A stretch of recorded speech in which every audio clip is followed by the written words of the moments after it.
খোলো। তুমি আমাকে গিফট করছো, তুমি আমাকে আবার জিজ্ঞাসা করছো কি আছে।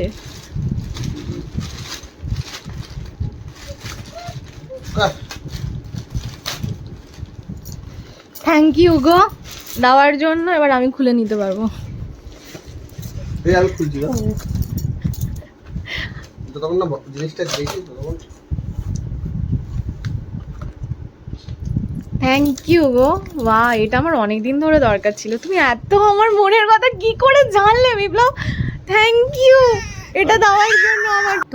আমার ইয়ারবাডস বা হেডফোন কেনার পেছনে কারণটা হলো আমার খুবই দরকার ছিল, কারণ মামামকে নিয়ে যখন রাস্তায় বেরোই তখন হচ্ছে গিয়ে মামামের জিনিসপত্র আমার হাতে থাকে, তার মধ্যে আমি ফোন কারোই ধরতে পারি না। হয়তো মা ফোন করে বা কেউ ফোন করলো না, রাস্তায় ওকে নিয়ে একা বেরোলে সবাই টেনশন করে, তো আমি কারো ফোনটাই ধরতে পারি না। যার জন্য আমি এটা কিনেছি, কারণ এটা হচ্ছে গিয়ে কানে জাস্ট মানে লাগানো থাকবে আর ফোনটা তো ব্যাগের মধ্যেই থাকবে।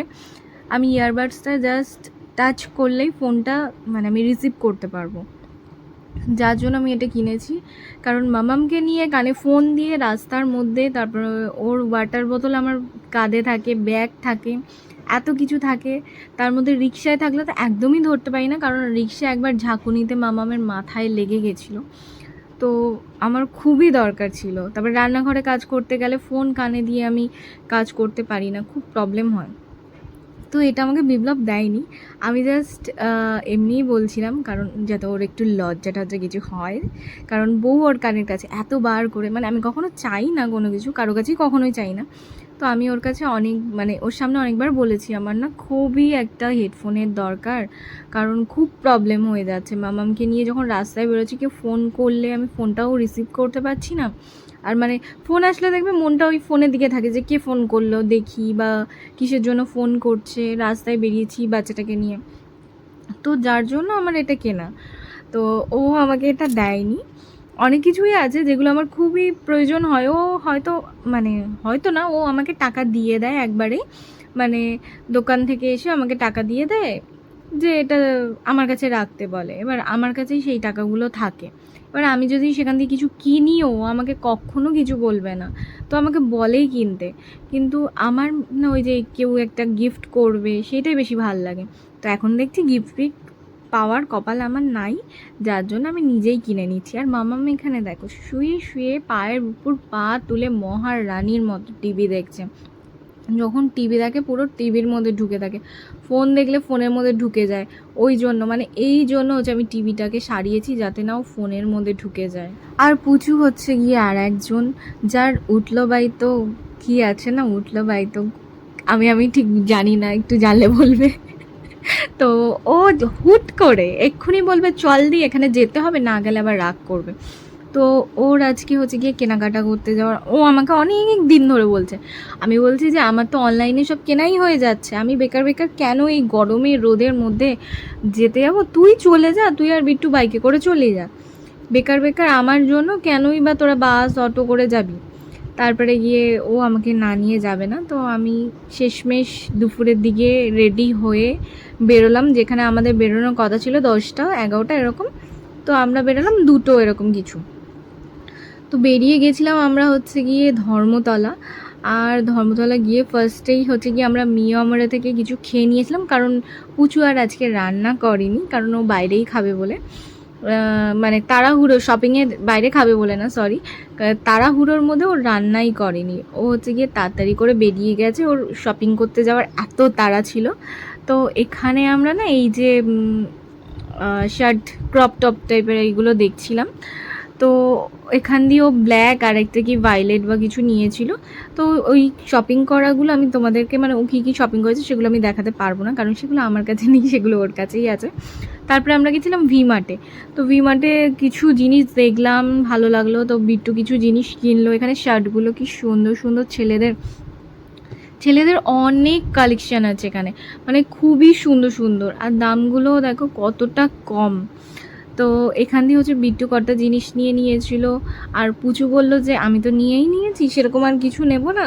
তাও নেবো না করে ও কুর্তি এখান দিয়ে মানে দুটো নিয়েছিল, আর বাইরে দিয়ে এখান দিয়ে আমরা একটা কট সেট নিয়েছিল, আর একটা হচ্ছে গিয়ে 2 পিস নিয়েছিল, এরকম কিছু নিয়েছিল, 2 পিস বা 3 পিস নিয়েছিল, আমার ঠিক মনে নেই। আর আমরা এখান দিয়ে সানগ্লাস কিনে নিয়েছিলাম, যেগুলো 100 টাকা করে। আমাদের কত বলেছিল না, এক একটা সানগ্লাস 500 টাকা করে। আমি বলছি যে আমি সব সময় তোমার দোকান থেকে নিই, এটা তো মানে একটা ডায়লগ হয়ে গেছে, যে দোকানেই যাব আদেও নিই আর না নিই এটা বলতেই হয় আমাদেরকে, যে আমি তো সব সময় তোমার দোকান দিয়ে নিই, 100 টাকা করে নিই। তো আমরা 3খানা সানগ্লাস নিয়েছিলাম 100 টাকা করে, 300 টাকা, মানে মামামের একটা, মামামের মাসির একটা, আর মামামের মায়ের একটা। তারপরে আমরা সিরাম মার্কেটে গেছিলাম। সত্যি কথা বলবো, কেউ হেসো না প্লিজ, আমি না এতবার ধর্মতলা গেছি কিন্তু সিরাম মার্কেটে কোনো দিনও যাইনি। আর এই টপটা না এত সুন্দর, আমার এত ভালো লেগেছিলো, কি বলবো। পুচু নিয়েছে, হয়তো কোনো দিন আমিও পরতে পারবো, জানি না আমার গায়ে হবে কি না। আর টপটা খুবই খুবই সুন্দর ছিল। তো আমরা তারপরে গিয়ে কোনো গাড়ি ঠাড়ি কিচ্ছু পাচ্ছিলাম না। ফার্স্টে তো আমরা মেট্রো করে এসেছিলাম, মেট্রোতে এত ভিড় ছিল, পুরো চেপে গেছিলাম। তো মেট্রোতে আমি কোনো ভিডিও করিনি আসার সময়, তারপরে একটা অনেক কষ্ট করে ট্যাক্সি পেয়েছিলাম, তো সেটা করে এসেছিলাম। আর মামা এসে দেখো কি করছে, এসে সানগ্লাস পরা শুরু হয়ে গেছে।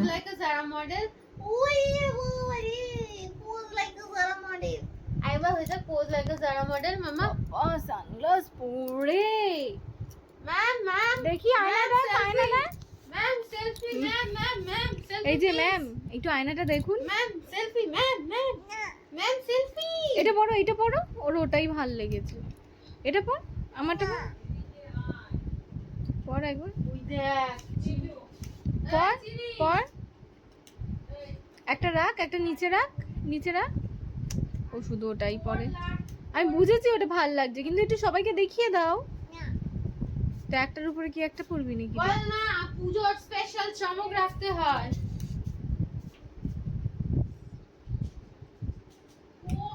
উল্টো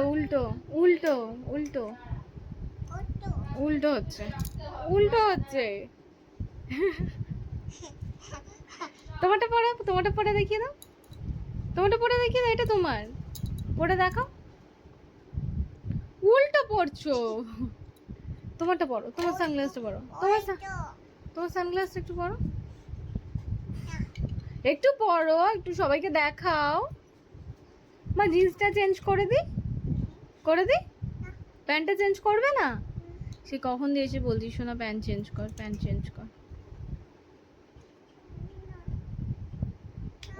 ওটা তোর বাবা দিয়েছে, খারাপ হয়ে যাবে।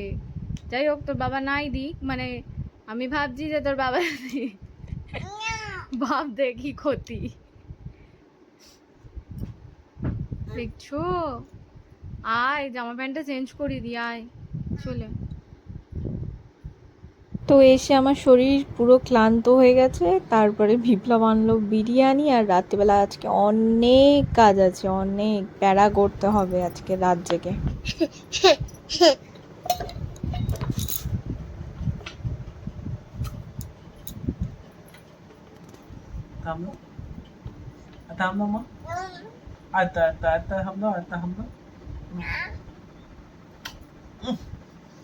নুন্না